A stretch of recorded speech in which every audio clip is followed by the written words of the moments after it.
Gotta call up, book. 1, 2, 3, 4. 1, 2, 3, 4. Together.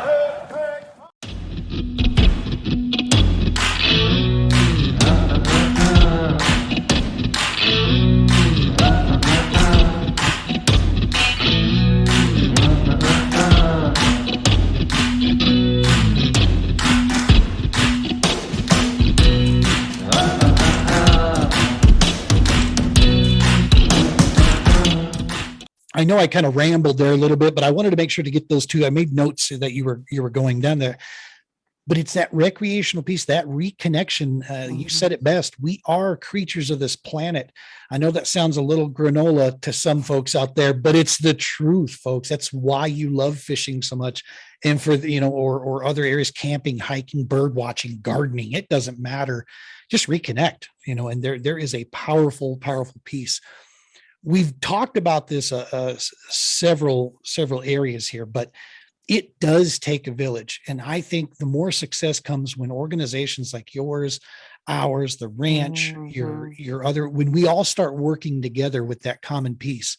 It was one of the reasons why we didn't go nonprofit, because while we may be doing some of those, I didn't want to be in direct competition with those folks that I was trying to work with, Right. So we stay on the for-profit side. But talk about your team, your network out there, the people that you're connecting with that make this all happen together. What are some superstars and other, honorable mention pieces that come together that are making this easy for you guys? Absolutely. Yeah. Oh my gosh, we wouldn't be here without the people who helped us to help us get started and continue to help us.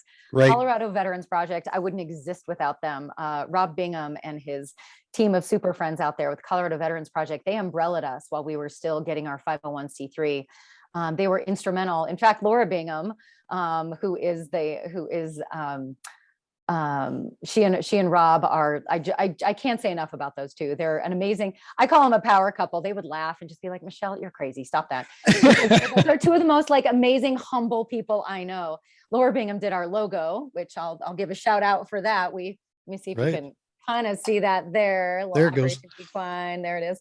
We'll throw it up. Don't worry. Yeah. So Laura Bingham actually created our logo, and Amanda and Adam Bosick from Evergreen Results, they started our website.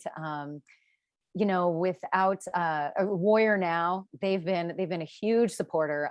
Their programs are just amazing, and we're still trying to figure out how to get some programs going between us and them. But in terms of being able to, we're all big believers, and when the tide goes up, all the ships rise.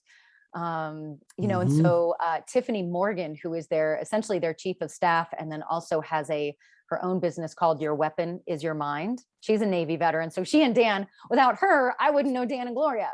Oh, nice. So okay. With WarriorNOW, and she's my co-conspirator on our military cultural competence trainings, which she and I co-facilitate, which coincidentally we actually got to do out at Allegiance Ranch. And then we also do a lot of them out at Colorado Equine Specialist. So those military cultural competence trainings, just side note, because we're remodeling and refreshing those for this year, which I'm super excited about. Those military cultural competence trainings are for civilians. They're for boards of directors, for fellow veteran serving organizations or military serving organizations, for other businesses who want to employ veterans or veteran spouses, who sometimes, these are brilliant men and women, these spouses or these, partners, significant others, who have a really hard time getting really good positions sometimes because, when they PCS with their person around for every 2 years, they got, bullet holes in their resume. But these are brilliant people with a ton of education and experience, but an employer doesn't know diddly squat will be like, well, you seem to move around a lot. Like, yeah, because my partner's military, like, hello, so being able to give some of that military cultural competence piece to employers, to volunteers, to board members, and also to family members. I've had some family members come through that training too, who are like, oh my gosh, this isn't just my husband that does this. Like they all do this. Well, not all of them, but yeah, they're not the only ones. So you're not weird. That's right. Well, I mean, you might be weird, but it might be like good weird. But it's not weird. For this. That's right. It's a good kind of weird. That's right. Yeah. So that's been just a huge blessing, that training. And then we also, my board of directors has been just absolutely phenomenal. And I will say one of the things that you said is that I can't remember exactly how you put it, but there's no one way into a therapeutic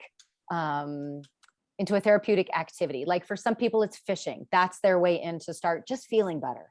Yep. Like I'm just going to go fishing with some veterans and chat it out. For some people, they'll come to the muster at Allegiance Ranch. They'll hang out with some other men and women around a campfire and just talk and just shoot the breeze with someone where they don't have to watch their language. They don't have to watch what they say. They can just Yep. be themselves. For some people, their way in is hunting. One of my advisory board members, without whom, like you said, honorable mention, Izzy Abbas, who I jokingly call Mr. All Things Denver veteran. We wouldn't be here without him either. He says, the way he puts it is that there's no silver bullet. Right. We have a quiver of golden arrows. That's so beautiful. For some people, right? For some people, their horses are the way in. For some people, yoga or art or whatever is their way in when they start thinking like, I'm not feeling great and I've not been feeling great for a long time, whatever that means to them. And, to your point about the bottle of pills earlier, there's a time and a place for pharmaceuticals to get people straightened out. And then there's a time and a place to say, maybe there's some other things I could be trying. Exactly. Maybe again, not VA bashing at all. I know some Sure. wonderful people who work out of the VA system and sometimes their hands are just tied. Yep. But to start looking at like, well, maybe instead of 20 medications, maybe I could look at that and see if there's another way to address the depression or the anxiety or the anger management. And so again, being able to sometimes do things hand in hand, while people might be weaning off of one of their medications, because you don't ever want to stop one of those ever really powerful ones, especially without medical supervision, right? Exactly. But while that's coming off, to learn, I'm very, very big on mindfulness. And people think that's a big, like you said, granola, crunchy, woo-woo word, and it is not. It Nope. is scientifically proven. Yep. To practice that presence and that slowing of our heart rate and to stop the racing thoughts in our minds. So sorry, I kind of went a little off track there with your original question. Great info. The techniques that we're learning, like for example, you had asked about, one of our partners, the Marcus Institute for Brain Health. Again, we are super fortunate to be their equine program. They do art therapy. They do movement therapy. They're teaching mindfulness. And so we get to parallel what they do with the horses. And one of my favorite cohorts, man, these three guys came in. Can I tell a story for a second? Sure, absolutely. They came in skeptical, crunchy, arms crossed, looking me up and down, looking at us like, I'm going to pet a horse and feel better. We actually had one dude. He literally was like, so I get to pet some horses and then go watch football, right? And I was like, yeah, that's what you're going to do, brother. You're going to pet a horse and then go watch football and feel better. And the dripping sarcasm, he's just like, okay, got it. So I was like, pay attention, pal. This is not my first rodeo, like I'm not afraid of you. So I ain't scared, So by the end of it, what we do with the horses, that mindfulness piece, that just shut up and spend time with the horses and let them put their hands in the horse's fur and let them pet the mane. And a lot of the stories are metaphorical, because they make up all sorts of stories about the horses. So this one horse became like that fill in the blank, like, oh yeah, I know what she's about. I know what her story is. Like, oh, do you really know? Mm-hmm. Right. So, and this was a big dude, so he was super skeptical. And so by the end of it, as we went through some of our activities, as his face relaxed, as the thoughts stopped racing, as he got curious, instead of judgmental, as he was like, well, what is that horse doing? And why is she doing that? And we're like, well, what do you think that's about? And so seeing the interactions between the horses and then that metaphor of like, oh my gosh, that's like my 16-year-old. Right. I do that with my 16-year-old. Like, right. Yeah, brother, you sure do. So let's work this out. Right. By the end of it, I might get a little teary-eyed on this one, Jean, so forgive me. But like, by the end of it, everyone had their experience. And these were three veterans who had seen a lot, done a lot, super hard on themselves, TBI, PTSD, the whole nine. And to give them that day together and to hear each other's stories in a different way and to see how the horses reflected back to them, their own judgment of themselves, their own judgment of others, their own assumptions, right? Their own assumptions. Right. How often do we assume things and be like, oh, that's me. That's not them. That's me. Like, yeah, Right. that's you. By the end of it, in the debrief, it was the most phenomenal connection of like brotherly love and connection and encouragement and support. I mean, not a dry eye in the house afterwards, because they reflected back to each other. They'd only been together a week by the time we got them. Right. They usually see us on that first Saturday of the 3 weeks. And to reflect back to each other their experience with the horses, because it doesn't matter what your rank is. It doesn't matter what your experience is. It doesn't matter what you did or did not do when you were in the military. Combat veteran, non-combat veteran, doesn't matter. Nope. The horses don't care. They want to know, are you showing up? Are you being what you say? Are you saying what you mean and meaning what you say? That's what they're interested in. Right. So when you're full of horseshit, excuse my language, they're gonna call you on it. And they're gonna act Yeah. out, and they're gonna let you know, like, I don't care if you know where my favorite scratchy spot is. If you're being incongruent, if you're being, horse's rear end, I'm not having it. Yep. And that's very humbling to have 1,200 pounds of, biofeedback right there. Very humbling. Right. And so to see that and work through it, and just by the end of the day, have those insights, it is just, there's nothing like it. There isn't. Nothing like it.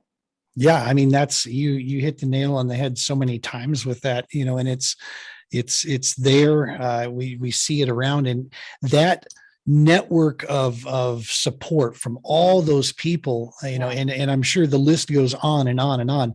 The biggest piece that I want people to understand is that they take from this is just the proof in the pudding of the network.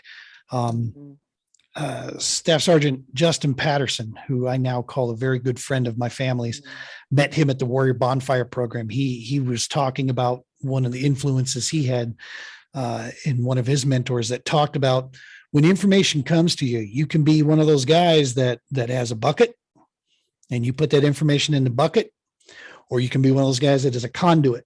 That information comes to you and it flows up and downstream both ways. Being a conduit of information and being open to working with other modalities, working with other areas, and finding ways, because at the end of the day, we're all pointing in the same direction, what we're trying to hit. Clearly, you guys, not only have that as a mission, as a value, but you do it daily, and that can be seen. This is my first interaction and getting a chance to meet you, but I have done my research, on Operation Equine. Your organization is a nonprofit, more than passed. It blew our little vetting process out of the water. We have to be careful. As you know, there's many nonprofits running around out there. I literally have a Word document that takes me through my checklist of things I want to research into before we extend ourselves to say, hey, and yeah, you guys are like the poster child and then some, of that whole piece. Yes. So, being able to connect that piece there, I think, from the main thing is that network of yours is huge. That's phenomenal. And I have a feeling it's going to continue to expand and grow as we go into the future. And speaking of the future, 2022 specifically, what's on deck for Operation Equine? And what are some goals you're looking at for the year, for down the line here? Let's talk about the future. What's happening this year? What's happening? Yeah. We got some good things going on. One of the things that I hadn't gotten a chance to mention yet. So we have a sponsorship fund. Oh, nice. All of our services, well, at least for the counseling part. So when we do individual counseling, family counseling, couples counseling, it's a suggested donation of $25. Now, somebody might have $1.50 of that. Someone might have $5 of that. Someone might have $10. Someone might have all 25. Someone might have 50. I have one participant. She gives us 50 every time she sees us. I say, do you want that for your next session? She says, nope, that's to pay it forward to the next person. Wow. So yeah, that's really what that's about. So obviously the work that we do costs a lot more than that, but that's all we ask of our participants. That is a suggested donation. So raising funds for our sponsorship fund is huge.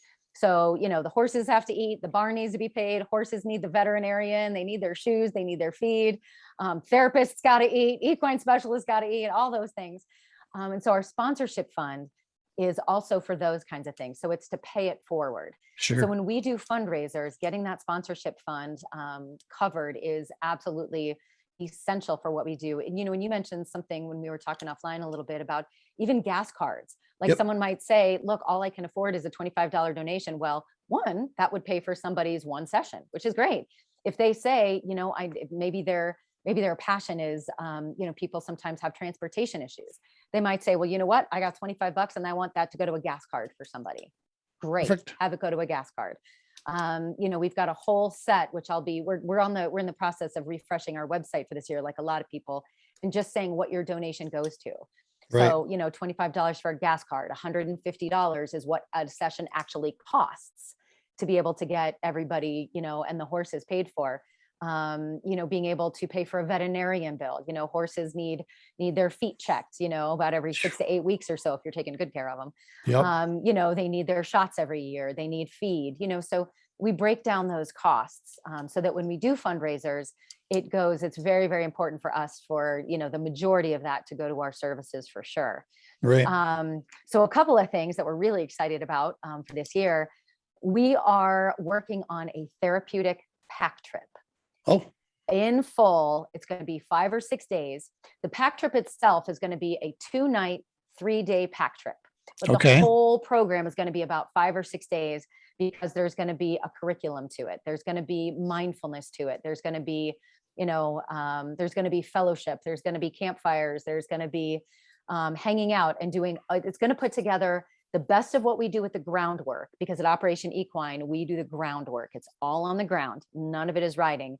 But then we're going to connect up with an outfitting, with a pack trip outfitting program to do the therapeutic riding and to do the pack trip skills. Nice. So this is something Dan and I have been talking about because they're going to be doing some kind of day-long pack trips as well. So what Dan and I are going to be doing over at Allegiance Ranch is doing some mini fundraisers to teach pack trip clinics. So how to tie the knots, how do you find out how much weight a horse or a mule can take? How do you stay comfortable in the saddle when you're riding all day? Different for a female than it is for a male. How do you tell when your horse is getting fatigued? How do you tie the ropes? How do you tie the knots? How do you pack? All of those things. So we're going to be doing some of that. Keep an eye out for that up at Allegiance Ranch. And Heck then yeah. we are going to be doing that, a pretty significant fundraiser for our therapeutic pack trip, because we want to take 6 to 8 veterans. And we're going to take them up into the mountains, spend a couple days learning, really learning the skills, really getting to know our horses, and then going on that 2-night, 3-day pack trip. And there's going to be campfires. There's going to be all sorts of, I'm big on teaching strategies and skills. Like a feel good trip is one thing, and it's awesome. And it's that therapeutic piece. Like, heck yeah, that feels good. And 2 years from then, I want somebody to be able to still talk about the skills that they learned on that trip with their spouse, with their children, with their colleagues. Be like, yeah, man, you need to go. We learned some anger management, skills that I'll never forget. When my horse wanted to A, B, and C, and I needed to cool my jet so that I could, get in touch with that horse, right? You don't forget that. It's the experiential nature of that recreational therapy. So that's going to be a big thing. We're aiming to do it this June. If we get the funds for it together, that's what I'm aiming for. I know it's ambitious. People are looking at me like, you want to do that this summer? I'm like, hell yeah, I want to do it this summer. If it doesn't happen till fall, fine, but I'm aiming for summer. Right. So for that, mark your calendars for May 7th. We are going to have our, it'll be our 3rd fundraiser, but officially it's going to be our first Barnyard Jubilee. All right. It's AKA a gala, but I'm not having a gala. We are going to have a Barnyard Jubilee. And I'm standing by it. So bring your boots, get your fancy hat, get out your biggest belt buckle, get out your blingy jeans, get out your, get down your button down, get out your big hair, all of those things. Nice. And so May 7th, we are aiming for our Barnyard Jubilee. And I don't know if I'll find my big hair by the 7th. I just don't think it's gonna be there. But I'll keep looking. I promise you that. Get yourself I do have a good size. I do have one. Yeah. Good. Yeah. Excellent. Flashy boots. Flashy boots work too. Yeah. I'm not going to admit that I have those. No, you got to wear them loud and proud, man. You got to get out all the flashy things because it's going to be fun. We're going to have a band. We'll have a silent auction. Because I also like dancing is also very therapeutic for me. Like, I don't even care what it is. Like, it can be 2-stepping, it can be square dancing, it can be swing dancing, salsa dancing, whatever. We're going to get some band, silent auction, all the things. Nice. For our Barnyard Jubilee. And that's going to be a big fundraiser for that trail ride, or excuse me, for the therapeutic pack trip. The pack trip. Yeah. That's awesome.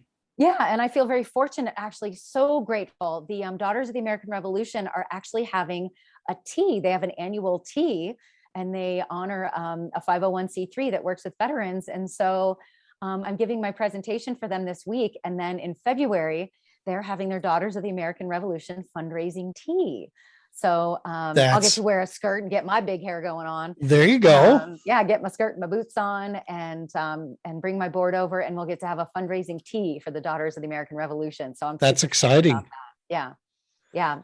I will say one more other event that I'm really Yeah. psyched about before we move on is I was asked to speak on a panel in April. There's a veteran serving organization conference that's being run by CU Anschutz and, oh gosh, I should know who else it's being co-sponsored by, but with the Marcus Institute for Brain Health, I have the honor to co-present with them about the efficacy of equine assisted therapies.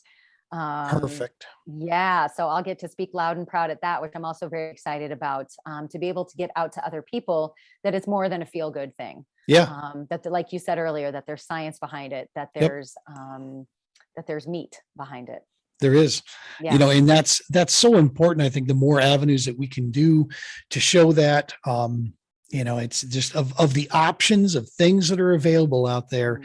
In my personal opinion, you will not find a better bang for buck. You know, you talk about, you know, the story about the 3 vets that came in there, you know, wondering what they're about to get into. It's always, you know, that's always going to be a train of thought. And just because perhaps, you know, we're creatures of our environment, whatever they've been brought to so far, you know, working, you know, through these things, of course, they're going to think that this is very similar.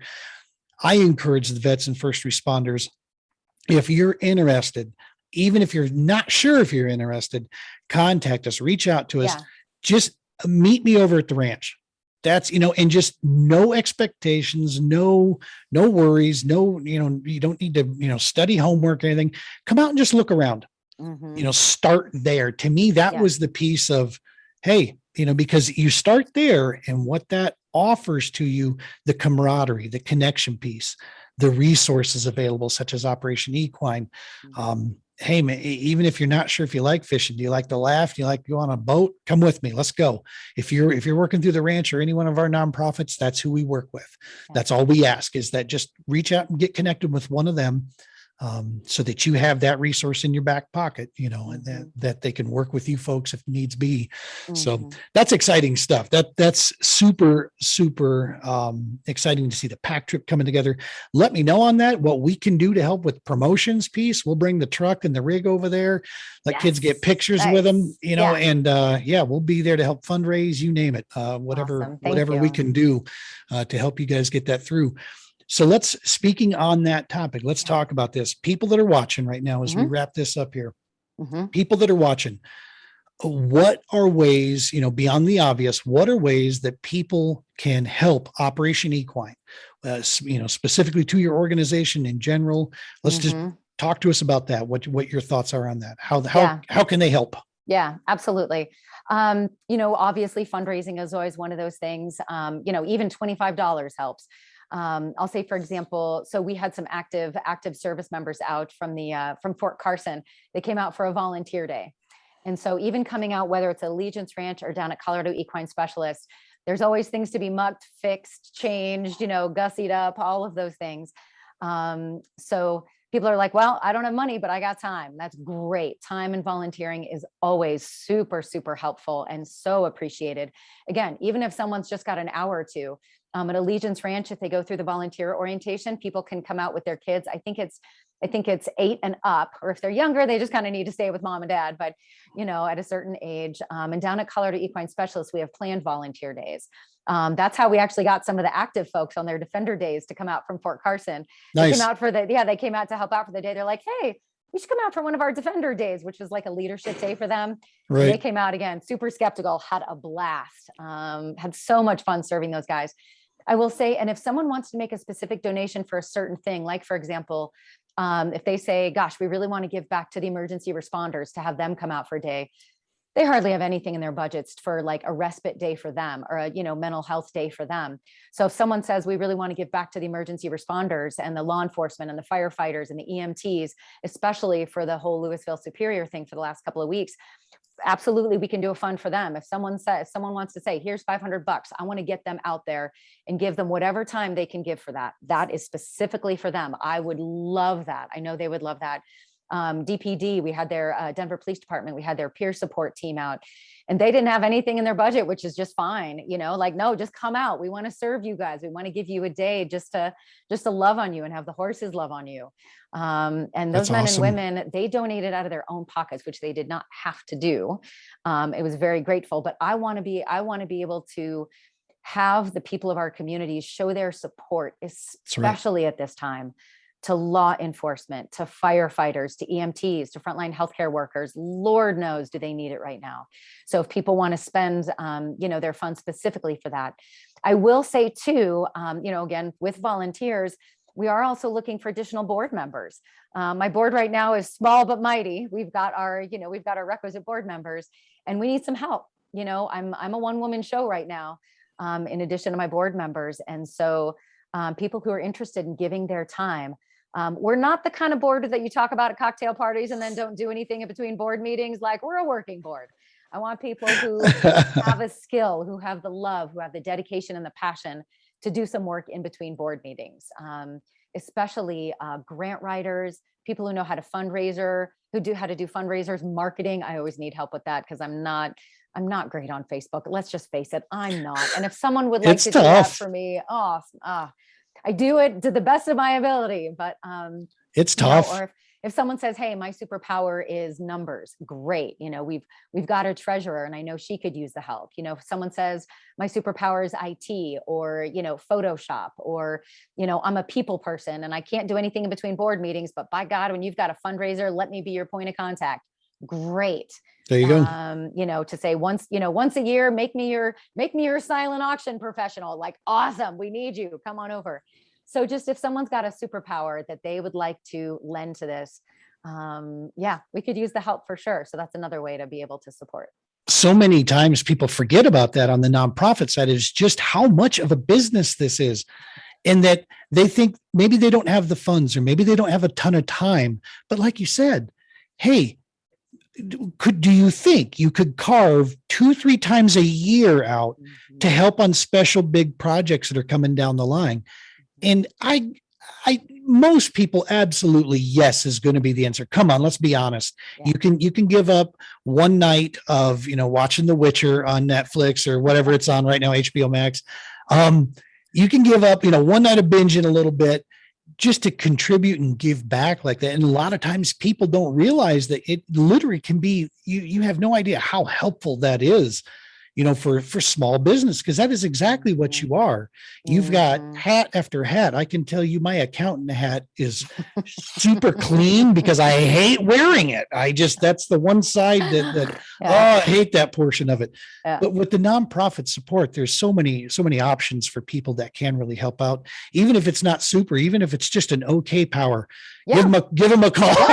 Yeah. And I'll talk. tell you, like even as a family, if someone wants to come I know that especially during, the last year and a half, 2 years, as the whole world went a little hoo-hoo, people were looking for outdoor things to do as a family. Sure. So you can come volunteer at Allegiance Ranch as a family, or come work one of our fundraisers. One of the great things about, like, if their parents are in a therapeutic session with us, if we've got older kids who want to babysit, there's different ways for people of almost any age to come help support and do whatever it is that they love to do. That's so awesome. So and if someone's got any questions, just call me. The best way to reach me is usually either by text or by phone. I mean, you and I know about emails, right? There's like 27 million that go through. It's like, snaps, I missed that email. So always feel free to, if you send me an email, feel free to shoot me a text and be like, hey, Michelle, I sent you an email. Perfect. Yeah. And we'll put that information up here, of course, on the video. Sure. We'll give we'll to this point in the video, we've been flashing it across there. We'll give you a website. Thank you. And of course, I'll ask if you want your phone number, put through that there. We'll figure that out. But at least initial points of contact. If you're having, any challenge, if you don't hear back, get a hold of one of us, obviously. We'll connect through. Gene, Michelle's not answering my email. Exactly. Exactly. I mean, that's what we're here to do. We're all in the same boat, like you said before. So, well, listen, Michelle, I can't thank you enough for taking the time. This is probably going to end up being like a 3-parter, but such great information. That's beautiful. We'll make it in 9 parts if we need to.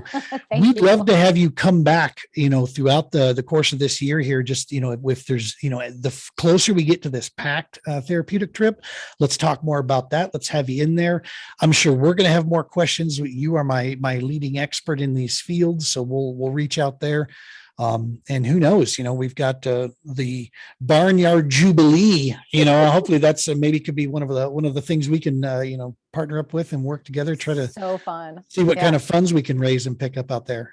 Oh, it would be an honor, Dean. I love this. This has been so fun. And I'm just so enjoying getting to know more about you and about what you do also. And so whatever we can do to co-support, absolutely, I am in, and call me back anytime. I'd be happy to talk more for sure. That's awesome. And in the spirit of making sure that we hit you with a question that probably no one else you're going to get as you do interviews. Yeah. You don't even know which one this is. So now, we've got to do that. It's kind of our, we're starting to make that our little coin. So here's the question. Christmas lights and decorations. Okay. Before Thanksgiving or after Thanksgiving? You mean when to put them up? Yep.